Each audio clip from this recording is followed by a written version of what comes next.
Now, the Roman Empire internally was not very rich. Africa became the breadbasket for the Roman Empire. And except for Africa, the Roman Empire would not have been able to sustain itself. Now, the Roman presence in North Africa is going to force into being one of the great events in human history. Roman taxation, Roman oppression would cause people to turn to new gods and question old gods, to turn to a story about a God who comes forth to rescue them. Now, they would draw from African folklore the story of the child in the manger. Now, what am I saying? Later, in retrospect, he was referred to as Jesus Christ. Now, you can argue about the coloration of Christ if you want to, but I can sell that very quick and we can go on to the next subject. Was he a Roman? The answer is no. Was he a Greek? The answer is still no. These were the only European types in that part of the world at the time. If he was neither Roman or Greek, he was one of those other people. And all of those other people were non-European and non-white. And he came from the other people. During that time of Roman dominance, Africans hold high military and administrative posts in the empire. The Romans and the Greeks had no color prejudice comparable to the kind of prejudice we would know later on. Otherwise, why would 3 Africans become emperors of Rome? Why would there be 3 African popes? Finally, Constantine decided to make Christianity the religion of the whole of the Roman Empire. Now we're coming to the critical period when the Roman domination of the church so corrupted the church, the Africans began some disenchantment with the Roman interpretation of Christianity. Constantine calls a council of bishops and priests at a place called Nice. It's the Nicene Conference.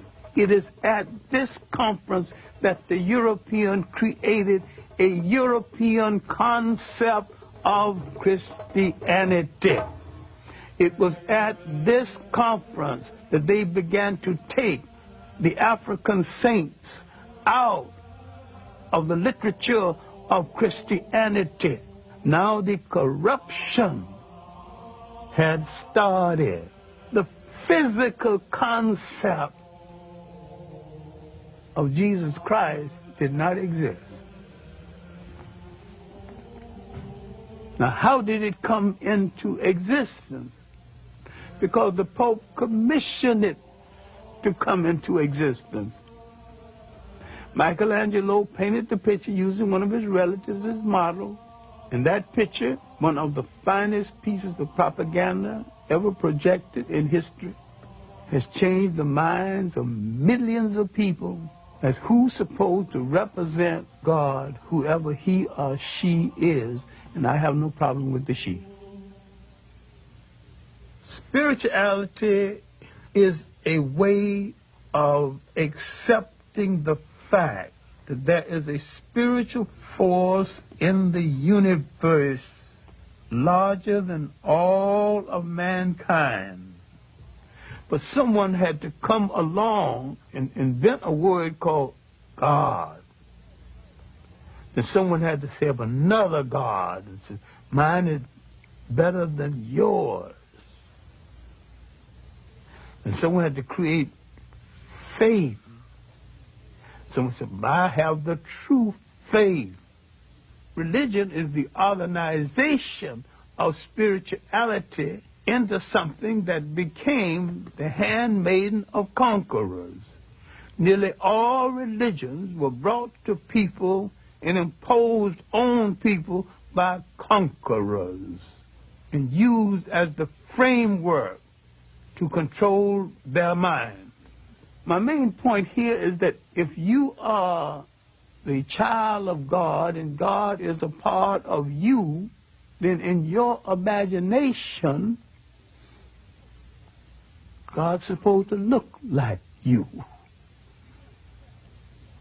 And when you accept a picture of the deity assigned to you by another people, you become the spiritual prisoners of that other people. For the